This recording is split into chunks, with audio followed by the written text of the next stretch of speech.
ओम शांति। दिनांक 29 अप्रैल सन 1971। मीठे मीठे बाप दादा के मधुबन से उच्चारित मधुर महावाक्य। वाणी का विषय है बेहद के पेपर में पास होने का साधन। मीठे मीठे बाप दादा बोले, आज भट्टी की समाप्ति है और भट्टी के प्रैक्टिकल पेपर का आरंभ है। अभी आप कहाँ जा रहे हो? पेपर हॉल में जा रहे हो या अपने अपने स्थानों पर? जब पेपर हॉल समझेंगे तो प्रैक्टिकल में पास होकर दिखाएंगे। ऐसे नहीं समझना कि अपने घर जा रहे हैं, नहीं। बड़े से बड़ा कोर्स पास करके बड़े से बड़ा इम्तिहान देने के लिए पेपर हॉल में जा रहे हैं। सेंटर्स पर जब तक पढ़ाई करते हो तो वह हो गई स्कूल की पढ़ाई, लेकिन जब मधुबन वरदान भूमि में डायरेक्ट बाप दादा व निमित्त बने हुए सभी बड़े महारथियों द्वारा ट्रेनिंग लेते हो, वह पढ़ाई करते हो, तो मानो कॉलेज व यूनिवर्सिटी का स्टूडेंट हो। स्कूल के पेपर और यूनिवर्सिटी के पेपर में फ़र्क होता है, पढ़ाई में भी फ़र्क होता है। तो इस भट्टी में ट्रेनिंग लेना अर्थात यूनिवर्सिटी का स्टूडेंट बनना है, तो अभी यूनिवर्सिटी की पढ़ाई का पेपर देने के लिए जा रहे हैं। यूनिवर्सिटी के पेपर के बाद ही स्टेटस की प्राप्ति होती है। ऐसे ही भट्टी में आने के बाद जो प्रैक्टिकल पेपर में पास हो निकलते हैं, उन्हों को वर्तमान और भविष्य स्टेटस और स्टेज प्राप्त होती है। तो यह कॉमन बात नहीं समझना। पहले सेंटर्स पर पढ़ाई करते रहे हो और पेपर भी देते रहे हो, लेकिन यह यूनिवर्सिटी का पेपर है। बाप दादा द्वारा तिलक व छाप लगाने के बाद अगर कोई प्रैक्टिकल पेपर में फेल हो जाते हैं तो क्या होगा? जन्म जन्मांतर के लिए फेल का दाग रह जाएगा। इसलिए अगर कोई भी फेल होने का संस्कार व अपनी चलन महसूस होती हो तो आज के दिन में वह रहा हुआ दाग व कमजोरी की चलन व संस्कार मिटा कर जाना, जिससे कि पेपर हॉल में जाए, पेपर में फेल न होने पाए। समझा? वह पेपर तो दे दिया, वह तो सहज है, लेकिन फाइनल नंबर व मार्क्स प्रैक्टिकल पेपर के बाद ही मिलते हैं। तो यह स्मृति और दृष्टि दोनों को परिवर्तन में लाकर जाना है। स्मृति में क्या रहे कि हर सेकंड मेरा पेपर हो रहा है। दृष्टि में क्या रहे कि पढ़ाने वाला बाप और पढ़ने वाला मैं स्टूडेंट आत्मा हूँ। यह स्मृति, वृत्ति और दृष्टि बदल कर जाने से फेल नहीं होंगे, लेकिन फुल पास होंगे। तो भट्टी कोई साधारण बात नहीं समझना। यह भट्टी की छाप और तिलक सदा कायम रखना है। जैसे यूनिवर्सिटी का सर्टिफिकेट सर्विस दिलाता है, पद की प्राप्ति कराता है, ऐसे ही यह भट्टी का तिलक व छाप सदा अपने पास प्रैक्टिकल में कायम रखना। यह बड़े से बड़ा सर्टिफिकेट है। जिसको सर्टिफिकेट नहीं होता है वह कभी भी कोई स्टेटस नहीं पा सकते। इस रीति से यह भी एक सर्टिफिकेट है। भविष्य व वर्तमान पद की प्राप्ति व सफलता का सर्टिफिकेट है। सर्टिफिकेट को सदैव संभाला जाता है, अलबेलेपन से खो जाता है। कभी भी माया के अधीन यानी वश होकर पुरुषार्थ में अलबेलापन नहीं लाना, नहीं तो आप समझेंगे हमको सर्टिफिकेट है, लेकिन माया व रावण सर्टिफिकेट चुरा लेती है।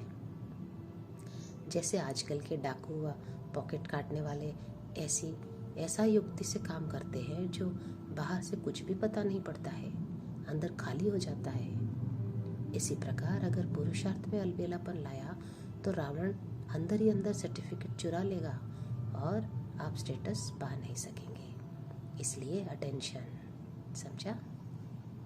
बाप दादा बोले, यह ग्रुप सर्विसेबल तो है, अभी क्या बनना है? जैसे सर्विसेबल हो वैसे ही अभी सर्विस में एक तो त्रिकालदर्शीपन का सेंस भरना है और दूसरा रूहानियत का इसेंस भरना है। तब तीनों बातें मिल जाएगी, सर्विस, सेंस और इसेंस। इसेंस सूक्ष्म होता है ना, तो यह रूहानियत का इसेंस और त्रिकालदर्शीपन का सेंस भरने से सर्विसेबल के साथ सक्सेसफुल हो जाएंगे। तो सेंस और इसेंस कहाँ तक हर एक ने अपने अंदर भरा है वह चेक करना है। अभी समय है। जैसे पेपर हॉल में जाने से पहले 2 घंटे आगे भी तैयारी करके जाते हैं, आपको भी पेपर हॉल में जाने के पहले अपने को तैयार करने के लिए अभी समय है।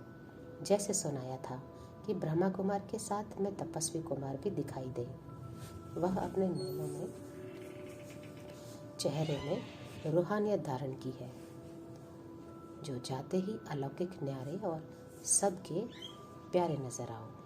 न सिर्फ भट्टी वालों को, लेकिन जो भी मधुबन में आते हैं उन सभी को यह धारणाएं विशेष रूप से करनी है। भट्टी सक्सेस रही। इन्हों की पढ़ाई की रफ्तार से आप संतुष्ट हो? आप भट्टी की पढ़ाई से अपने पुरुषार्थ में संतुष्ट हुए? कुछ रहा तो नहीं है ना? तो किसी ने कहा अभी न रहा है। तो बाप दादा ने पूछा फिर कब रहेगा क्या? बाप दादा बोले यह अपनी सेफ्टी का साधन ढूंढते हैं, समझते हैं कि कुछ भी हो जाएगा तो यह कह सकेंगे ना, लेकिन इससे भी फिर कमजोरी आ जाती है। इसलिए फिर यह भी कभी नहीं सोचना कभी भी फेल नहीं होंगे, ऐसा सोचो। अभी भी है और जन्म जन्मांतर की गारंटी, कभी भी फेल नहीं होंगे। इसको कहा जाता है फुल पास। कुमारों की विशेषता है कि जो चाहे वह कर सकते हैं। यह विल पावर जरूर है, लेकिन हर संकल्प और हर सेकंड विल करने की विल पावर चाहिए। बच्चे को सभी विल किया जाता है ना, तो कुछ होता है वह विल करते हैं, जो कुछ होता है वह विल करते हैं। तो आप लोग भी वारिस बनाते हो और बनते भी हो।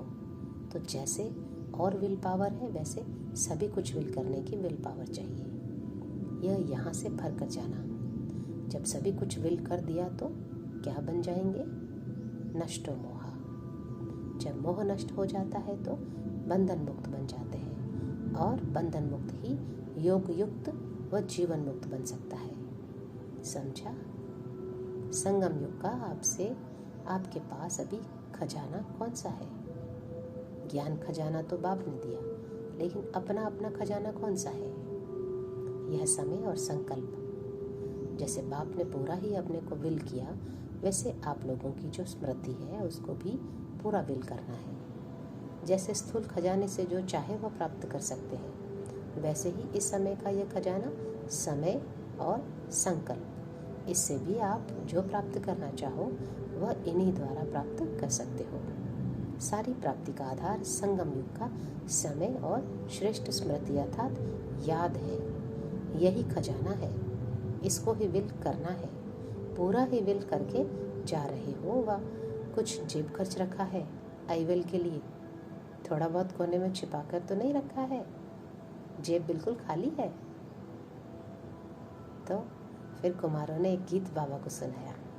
तो बाप दादा बोले आजकल तो मधुबन का हर कोना खाली नहीं है, लेकिन हर स्थान पर सितारों की रिमझिम नजर आती है। तो खाली क्यों कहते हो? जब सूर्य व्यक्त से अव्यक्त होता है तब सितारे स्पष्ट दिखाई देते हैं। तो बाप व्यक्त से अव्यक्त हुए हैं विश्व को सितारों की रिमझिम दिखाने के लिए।